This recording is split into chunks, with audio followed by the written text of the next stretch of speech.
Hey everyone, we're back with the Heroes podcast. So excited. I have Angela Heise here today. How are you? Hi, Andre. I'm very well, thank you.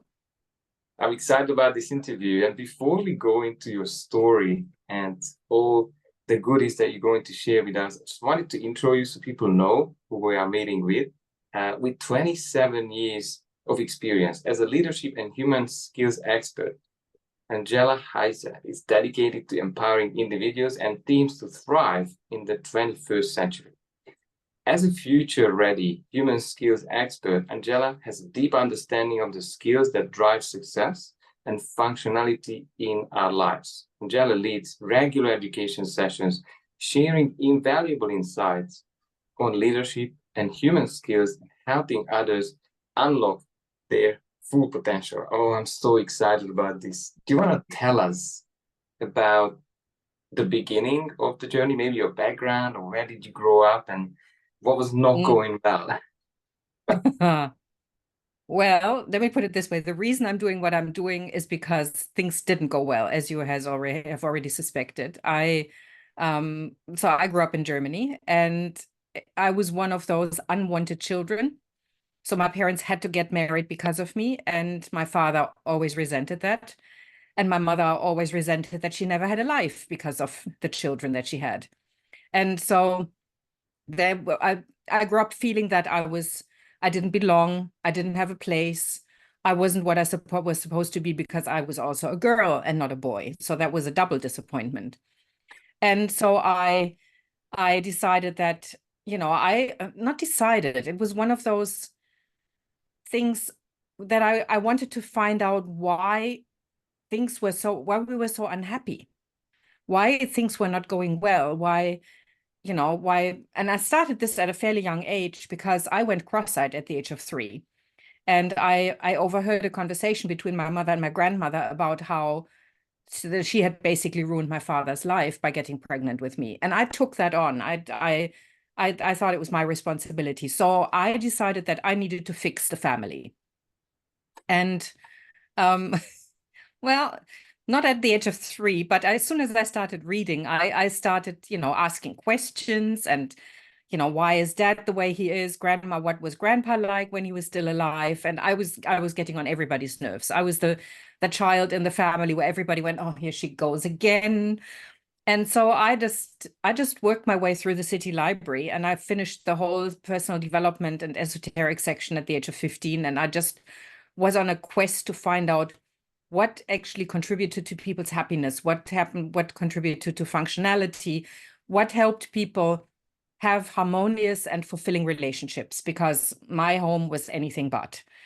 And my whole family was, on both sides of the family were not very, I mean, look, I love all of them from the bottom of my heart, but there was alcoholism, there were drugs, prescription drugs that the doctors were handing out, Valium like lollies at the time.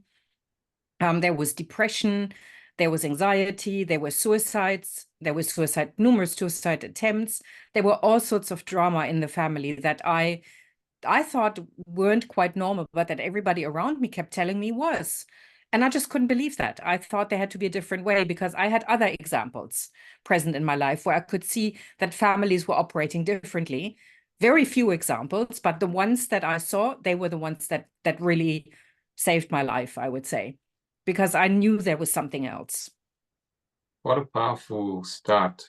I don't even understand how you could see different when things were falling apart in your family. How you could believe that there must be another way, and go out and research that at age 15. It really perplexes me how far you went. What was, It do you perplexed think, everybody.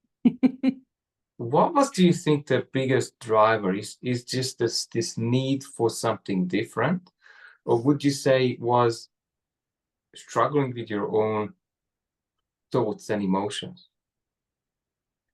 I think it was because I was unhappy, and I didn't believe that life had to be like that, because I was reading biographies, I was reading all sorts of books where people had led very different lives.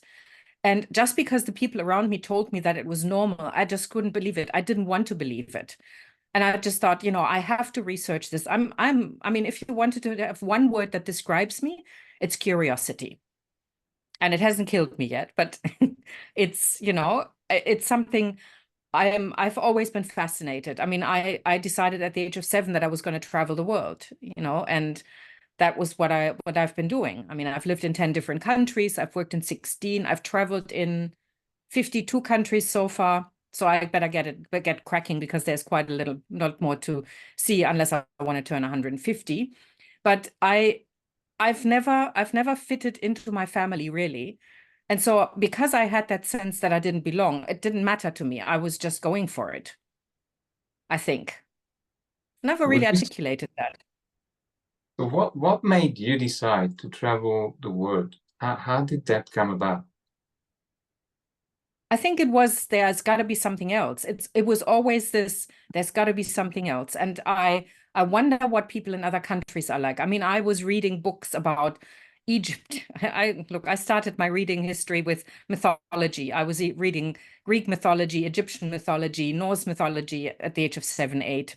And it was just, other cultures have always fascinated me. So I decided, and I was, and I just thought, if I explored other countries and other cultures, maybe I would find a model that worked better. I think you're asking great questions. Yes, I have a strange story that I wanted to share, because what Mm. I discovered myself is that at age 15, my best friends from school, they went on this beautiful 1 week Paris, 1 week London experience. My parents, although I knew they had the money, they decided to not pay for it. So I basically became traumatized in the next 6 months, when at school the topics to talk about was the how much fun they had, and I felt so ignored that out of anger I Mm. decided that I will not need anyone else's money.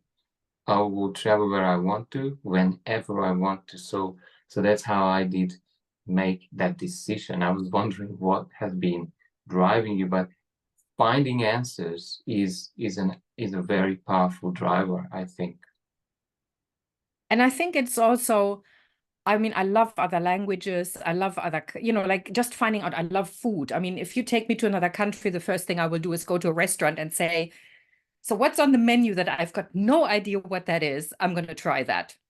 So it's always been that explorer inside of me. I mean, there's a part of me that wished I was born in the 1800s, when people were still exploring parts of the world that were absolutely unknown.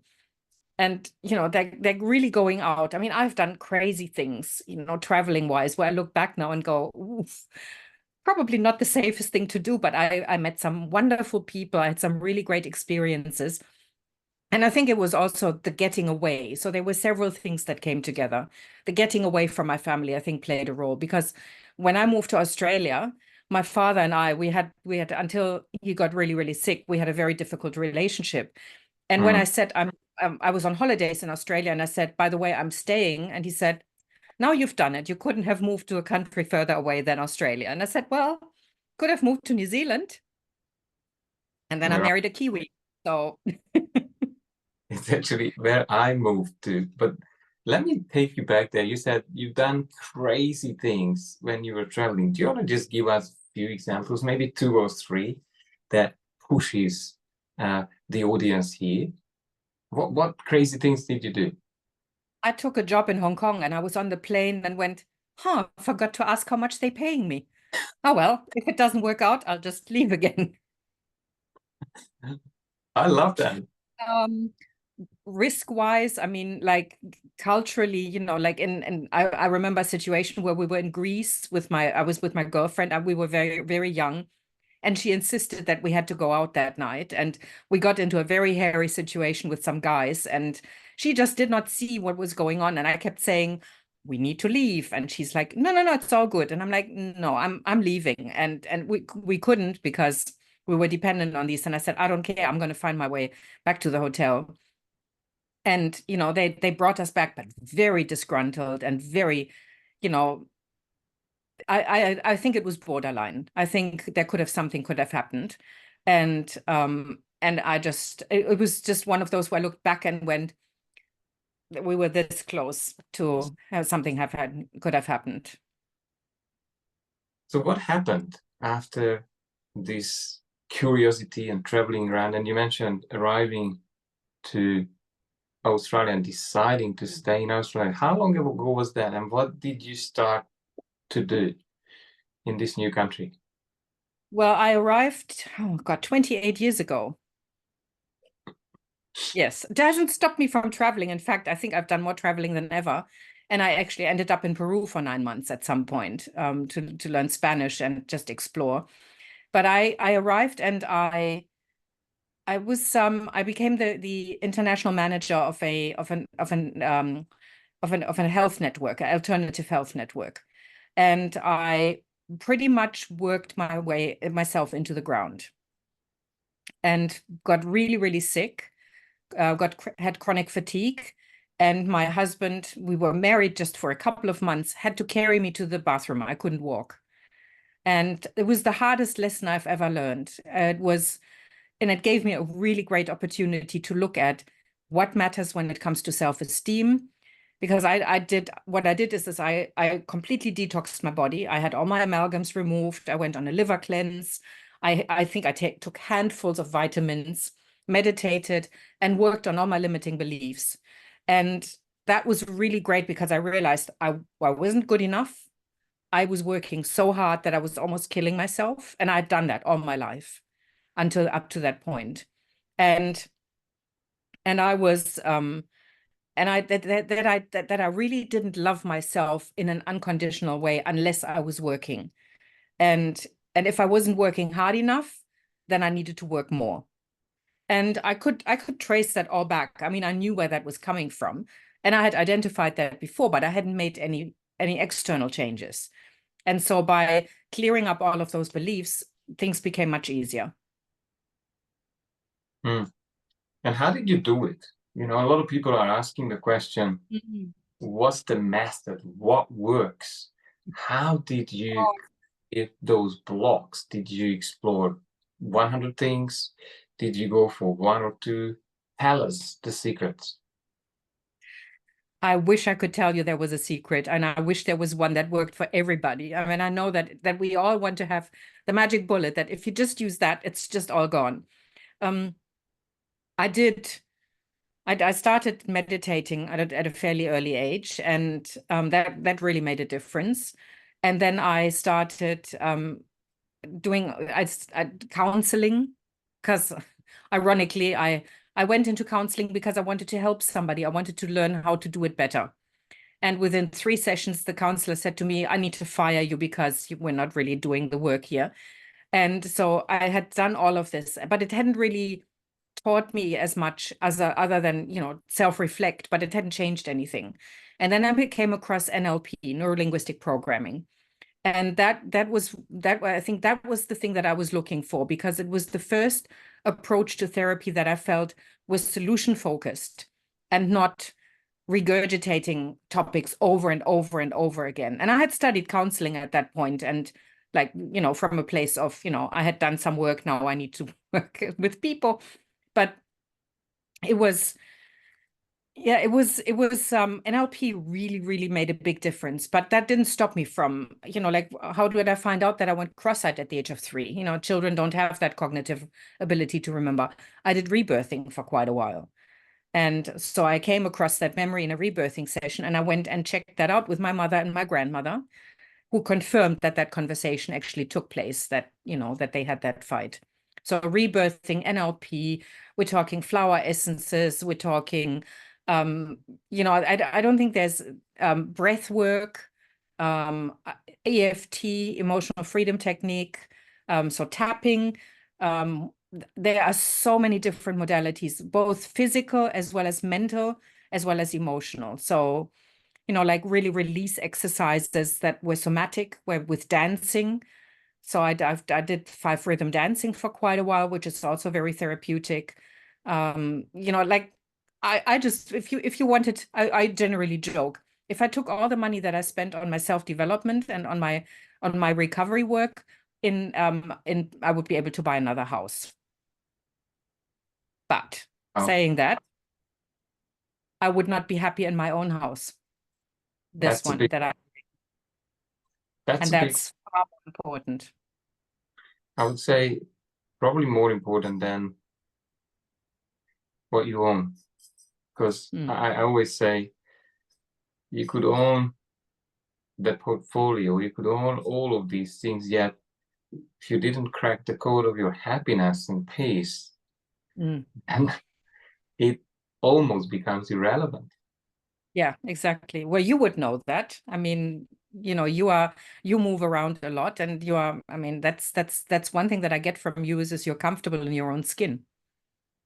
I am comfortable, and I have to say I did lose, like you, a lot of money and Mm. resources and making mistakes. Yet, and I believe, and probably I'll ask you, what would you say if we look at human life and existence?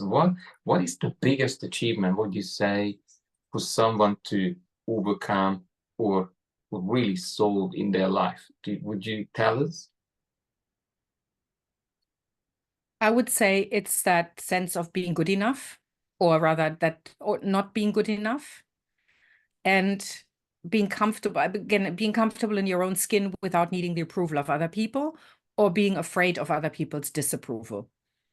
So it doesn't mean that we go out and we offend people on purpose, but it is when somebody has an opinion about us, what we should or shouldn't do, then I mean, I don't know. I mean, some of your listeners might know that. You make a decision and then there are five people chiming up and going, you shouldn't be doing this. And it's like, if it feels right for you, do it anyways, because you never know what comes out of it. I've had people tell me that I should never do something, and I did it, and it changed the trajectory of my life. So I wouldn't be doing what I'm doing if I had listened to other people. So I highly recommend to everybody, trust yourself. You know what works best for you. If you just stop listening to the other voices in your head. I love it. I love how you said it. I think it's very accurate how you shared that. It's probably owning someone to own their life and own the experience, and probably letting go those opinions and every other authority that has been sort of creating leverage over the individual. And then my one was making peace with life and making peace with myself, to feel good about myself, because I didn't know ever for 30, 40 years how that would even feel like. I thought I was beyond help. Mm, yeah. What what is the method now if someone reaches out to you and looking for uh, answers or help? How how do you help them? Again, it depends on what's going on for people. I use different methodologies. Sometimes it's just talking. Sometimes it's a belief change process. Sometimes it's getting somebody to do something. I have taken people rock climbing, like, when you do a physical challenge, it can help people overcome all sorts of limitations. So there are all sorts of things. I don't really have a method. So nobody comes to me and I say, I'm putting you through a process. The session one is going to be like this, session two is going to be like that. It depends on what people really want to achieve, and also sometimes how deep they want to dig. Because I don't, and let's put it this way. When people come to me, I say, I do not do archaeological digs. We're not going to go and start digging for the bones of the ancestors. But if a bone sticks out, we might have a look at that and see how relevant that is. But for me, it's always important that we start creating a present and a future that's really worthwhile living for people. So whatever people bring is what we work with. And it's always, that's why I've been doing it for such a long time, because it's always different. It's always interesting. It's never the, oh, here we go again. It's the, wow, isn't this interesting? And it's always an honor to be able to support someone. I believe the curiosity that you have, probably the perfect personality trait, which I have as well, to Yeah. uncover what is going on. How have they been sort of stopping themselves to create the results they are looking for? Do you want to Yeah. speak to that? You mean why are people looking for drama instead of peace? Or Yeah. yeah, I mean, this is one thing that I always find fascinating. Like, I cannot watch reality shows. People go, "Oh, have you watched, married, when people get married without knowing each other, or, all of these shows." And I generally go, "No, actually, I haven't, because I think my life is far more interesting than that. I don't need that drama. I don't need that dysfunctional hype where, we fight against each other, we bring people up against each other. But when you're not really happy within yourself, then it's really useful to watch something that is more drama driven, then, because it tells you that your life is not so bad, right? But when I'm really at peace with myself, and I don't need that. I don't need to watch something where people are fighting with each other, have misunderstandings, deliberate misunderstandings, just to keep the juices flowing. And so I know people say it's boring. I've literally had people say to me, "But it's boring when, you're at peace with yourself." And I go, "Well, that depends on your point of view. I know that it works much better for me and my health when I'm at peace with myself, because emotions and the immune system are closely linked. So, I'm actually working productively and constructively on my health by being at being comfortable with myself. So if somebody says they're not interested in that, and I go, "Well, how long do you want to live? How healthy do you want to be? What kind of relationships do you want to have in the future?" Because we know that social connectivity is the single best predictor for longevity. Not how much you drink, not what you eat, not how much you smoke, but what kind of social connections you have. So if I've got lots of drama in my relationships around me, chances are that's going to impact. And quite honestly, it's not what I'm aiming for. And I think it's what I found is it's almost like drugs. They need the high Mm. or the roller coaster ride. So then Yeah. they have those. It's almost like they get the juice is flowing. I think that was the right way of saying it. And this is where commercial television or Mm. whatever is going on in the media and probably social media as well will always find their resonating audience who need Yeah. this. Because would you say what is happening in the media is a reflection of those people who are watching it? Mhm. Well, it's addictive. It becomes that feedback loop, right? So if I want to watch something, and I've worked in media. In one of my past lives, I was a TV producer. So I know that the first thing you do once you've produced a show is you look at who's watched the show, how long were they around, what segments did they watch, when did they click out, when did they stay around, and so you start producing more and more of what the audience wants. And with social media, you've got the algorithms, that funnel you in the direction of what you like. So the more you click on something, the more you keep watching something, the more they're going to produce that. So if you choose to make other choices, and you keep watching other things, and you're doing things that fill your soul, then the viewer, whatever the media produces, will have to change. But as long as people buy into it, and it's a real feedback loop. So like, it's kind of hard to break that. People need to make a conscious decision around not wanting to do that anymore. And we need to create critical mass in order for that to happen. But again, as long as people are happy being unhappy, as long as people, and I'm saying this, that sounds really glib, I don't mean that. But as long as people are addicted to drama, as long as they're okay with feeling not good about themselves, as long as they feel that it's okay to rely on other people's approval, you know, this is going to perpetuate. People, this machine is going to keep running. And if you work at television, I wasn't aware of that. Would you say the engine that runs commercials and televisions is to put people in a state of suggestibility to purchase, because the ads obviously are a big income producing activity, then it's not just having them stuck to the screen and looking for more of the experiences they produce, but then put them into a state of selling them whatever is in the ad, because that drives even more ads and then even more money flows in. Tell us what you have experienced and how this works. Well, you get as a TV show, you get more money if you sell more. So the ads become more expensive. So if your show is really popular, your ads are going to be when people want to place ads, or companies, these ads are going to be much more expensive than if it's a show with lower viewing.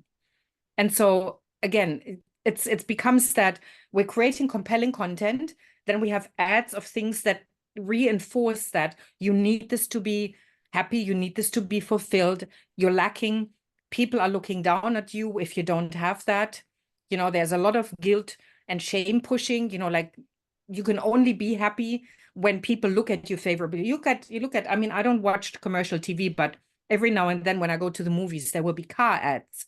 And they will always be cars driving down the road. Somebody will sit in the car, proudly drive that car, and you will see people pointing at the car and going thumbs up, or, you know, like favorably looking at that car. So you get that social standing through having that car. And, you know, if you then interlace that and you alternate that, you've got compelling content, then ads that tell you not good enough, drama, it keeps feeding it. So it becomes very, very addictive, because if you keep having the same emotions over and over again, your whole neurochemistry starts changing and starts adapting to that. So you start producing all sorts of neurotransmitters that, you know, like dopamine, that will reinforce that, and you will want more and more and more of that. So yes, media definitely wants you to stay addicted, because it's a big money-making machine, and it creates a lot of insecurity, and it will get people to do all sorts of things that if they were actually thinking clearly, they probably wouldn't do. So and that comes to borrowing money, obviously, but they don't actually need, and become, well, a shopper, whereas probably it's not justified for most of the things that they are being sold. Yeah. And also, I mean, I can't tell you how many clients I have had over the years where they say they sit in front of me and they stressed out to the max. So especially in leadership development. And I say to them, okay, so you've got a house, a 5-bedroom house, you've got 2 cars, you're going on holidays twice a year, you've got your children go to private school, but you haven't spent any quality time with your wife. Your children barely know you. You're hardly at home. And when you go on holidays, and I've literally had somebody say that to me, I said, so where are you going on holidays? I don't know. It's got a pool. The kids can play. My wife can read and I can work. So he didn't even know what country they were going to. So, you know, as long, the children go to school, but they go to great schools, but they never get to see you. So what would happen if you scaled that down? You moved into a smaller house, you cut back on 1 holiday a year, or you went to a place where you actually remember going to. Your kids would have more time with you. Is it really worth your while stressing yourself out so much for possibly a company that doesn't really care about you? Because when the next round of redundancies comes around, because there's a restructure, chances are you might be out. But you will look back at your life and you will realize that your children don't know you. Your wife might have left. Your husband might have left, because I know this for women as well. And, you know, and you were sitting in a big house by yourself. And again, no social connections, because they fell away as soon as you got busy at work. no hobbies. I talk to people and I say, so do you have any hobbies? And they go, no, not really. And I said, well, is there anything that you like doing? Yeah, I love taking photos, but it's been years since I've taken a photo. Well, what's stopping you now? You've got a phone with a camera on it. Take some time and go out and take some pictures. I don't have time for that. So that's not a life. And that's what I mean is if we're outsourcing that responsibility and that approval seeking and that keeping up with the Joneses and feeling bad about who we are and what we do, and what kind of life is that? Yes, it's losing the meaning, losing the purpose. And what I realized when you shared this, probably the higher rank one makes it, the downfall could even be bigger because Absolutely. there's more pressure, there's more stress, and they're almost signing their life away, Yeah. giving more and more of the other areas of life, then work could really take over their psychology, their full attention. And then usually a crisis is the wake up call. Yeah. Would you agree? Absolutely. And the other thing that I find is when people are so focused, and you might have experienced that with your clients and people who are listening to this, is when people are so focused on working, working, working, and keeping up with the Joneses, they don't develop what I call the human skills to be able to actually navigate relationships, to build that fulfillment. They don't know how to have difficult conversations. They don't know how to listen. They don't know how to manage their boundaries or their needs. So they're outsourcing all of that to other people. And when those people are no longer around, it's a very lonely life. And again, there's a lot of the drama because, if I don't know how to communicate effectively, it's not going to be great in the long run. It creates a lot of, discord and I've seen this especially, and I'm really sad to say that with older men who have invested all their life in careers and sit there and, family is absent or disconnected and they don't have the social connections. They've got fabulous business connections, but it never goes beyond, mate, let's have a beer. Let's talk about this business, but never about what's really meaningful. And when I invite people to have that conversation, they say, it's too dangerous. I can't do that. It's too vulnerable. I go, but vulnerable is good. It's a good thing.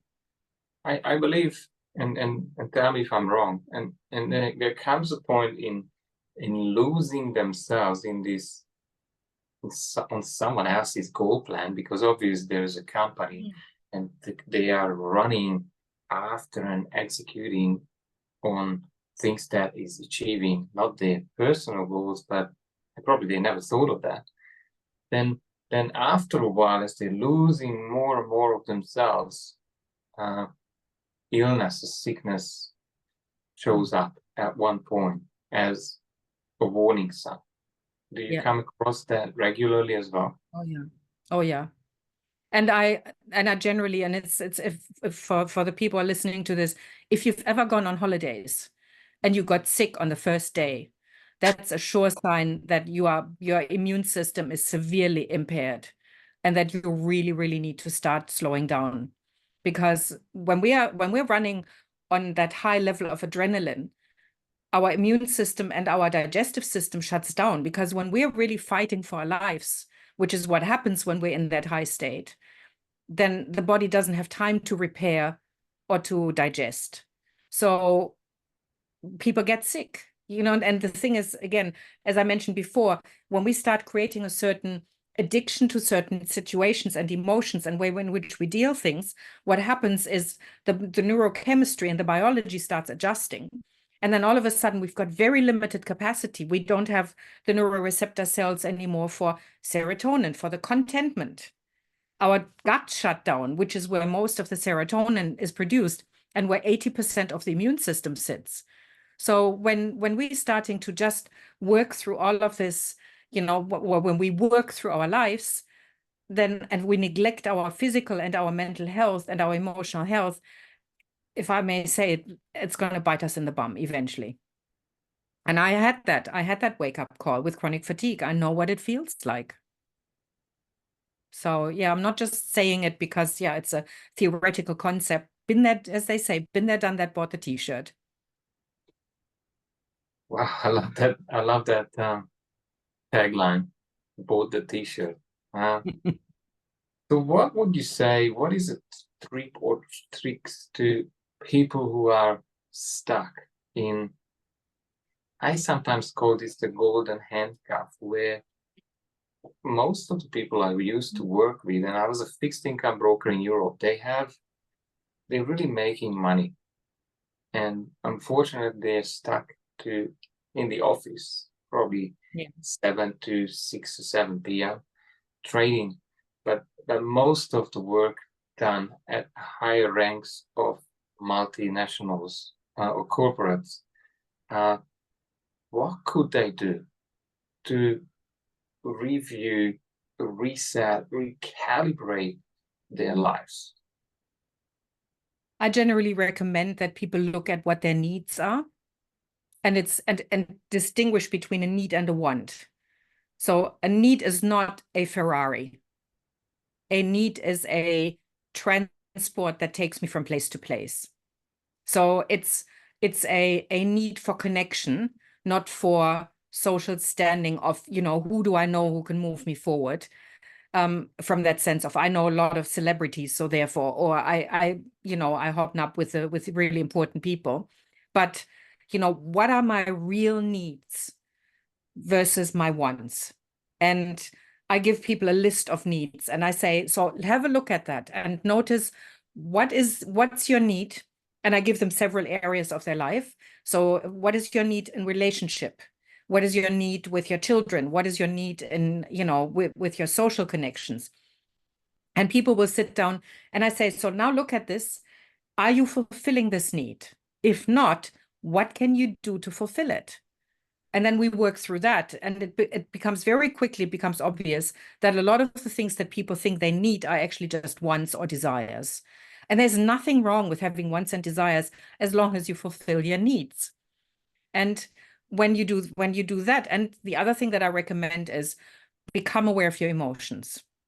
A lot of people operate from a place of I'm fine. That's favorite, right? I'm fine. And we know that's an acronym, right, Andre? It's it stands for fucked up, irrational, neurotic, emotionally unavailable. I'm fine. Just don't talk to me. Oh wow, I haven't heard of that, but behind that I'm fine, Yeah. there is a tonality which is Yeah. leave me alone. I'm not okay, but I don't Yeah. tell you that Yeah. my life sucks. And Yeah. there is repressed anger. That's what I tend to uncover. Yeah.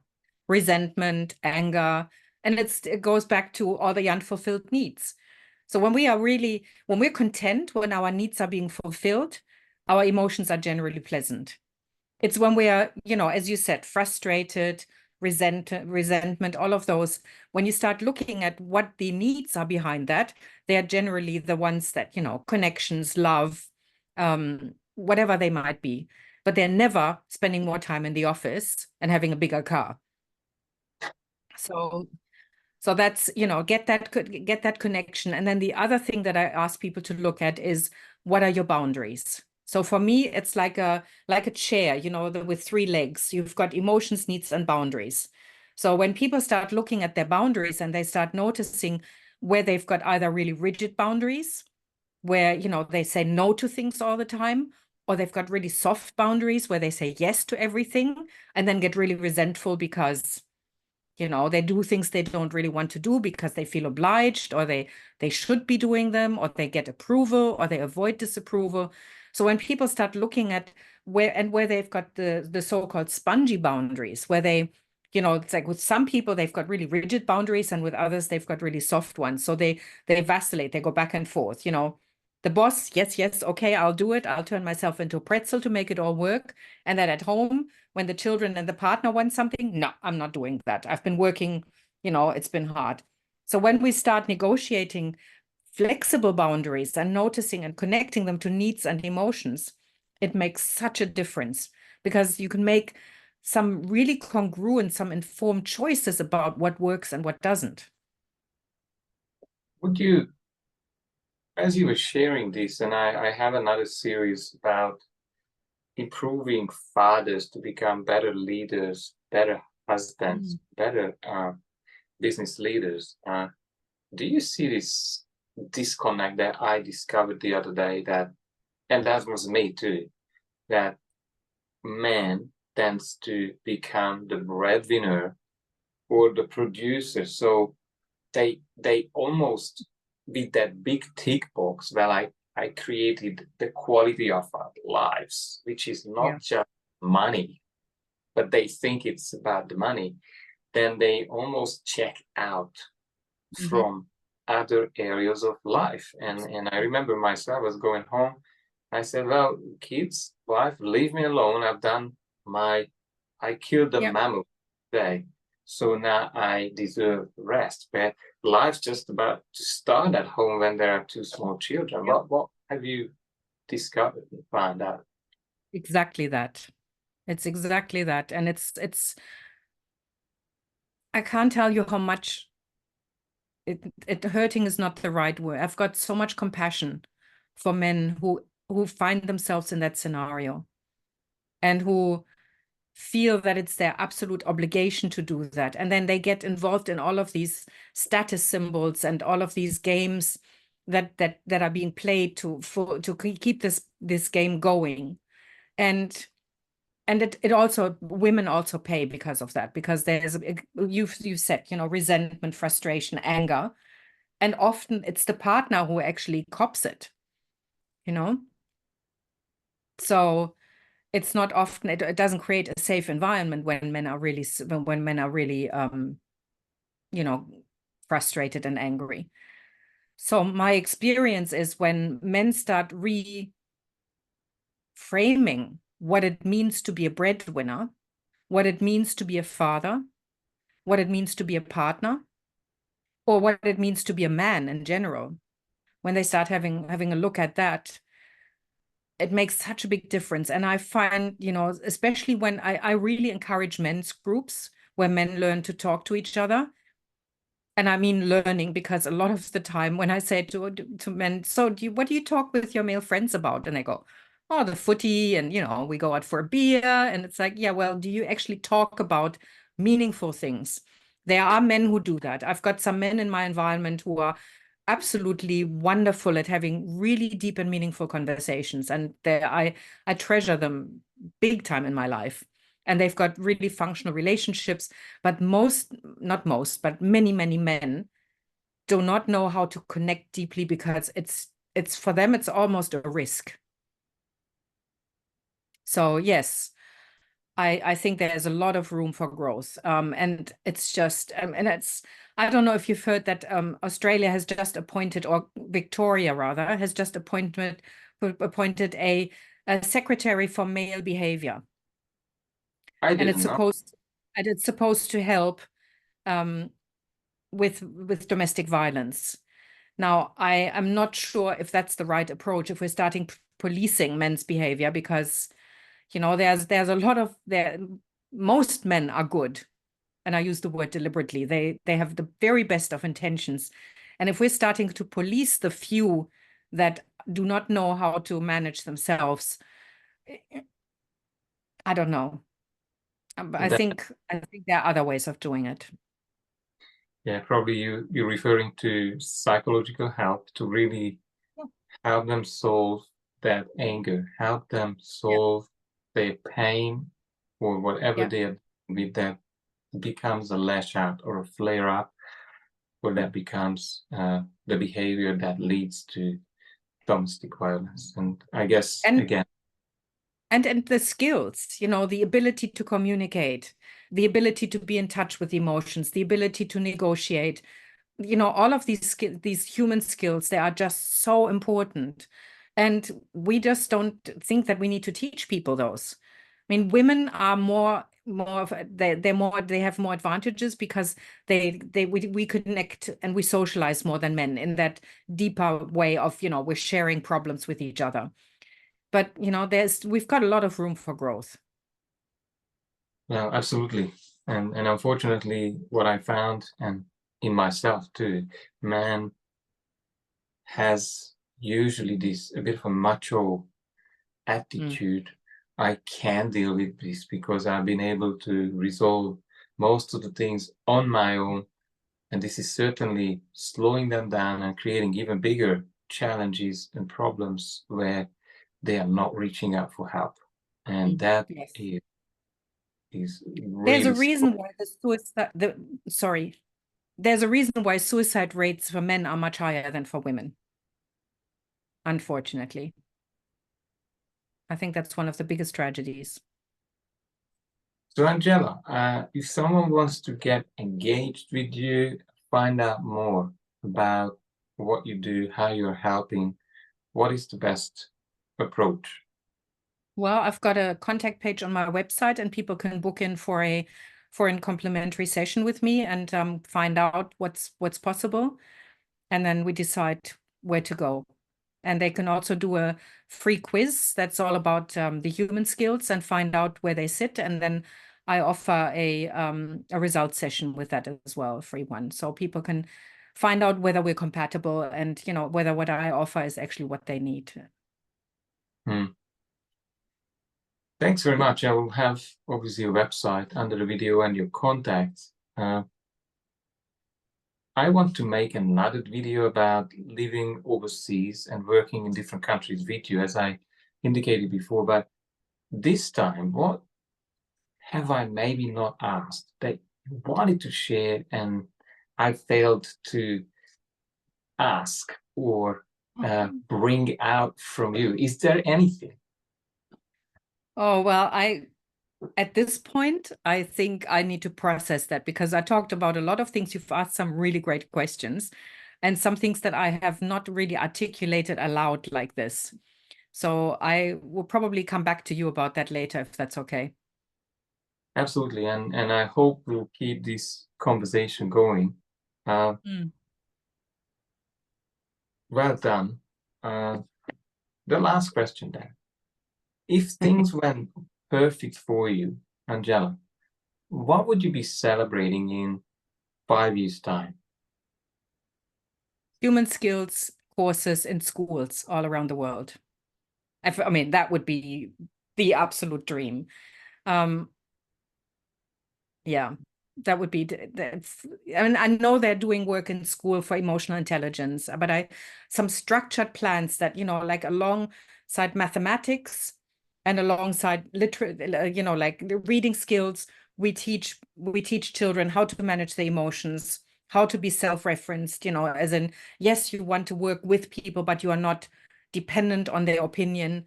Deal with peer pressure, deal with, like not, you can never eliminate bullying, because it's often also a question of perception, but those are the skills that I would love to see. And also in companies, I have taught courses in companies, and I've been told that it's completely changed the company culture, that people were acting like adults and managing themselves in a very different way. And if I could have trainers all around the world who did this, that, who would work with adults and children, that would be wonderful. So we need to create a tribe, Andre. I hope we will do some work together as well. Thanks very much for your time. I really loved your insights and wisdom, and we'll have you more. Thank you very much. Well, thank you. Thank you very much. It's been absolutely delightful.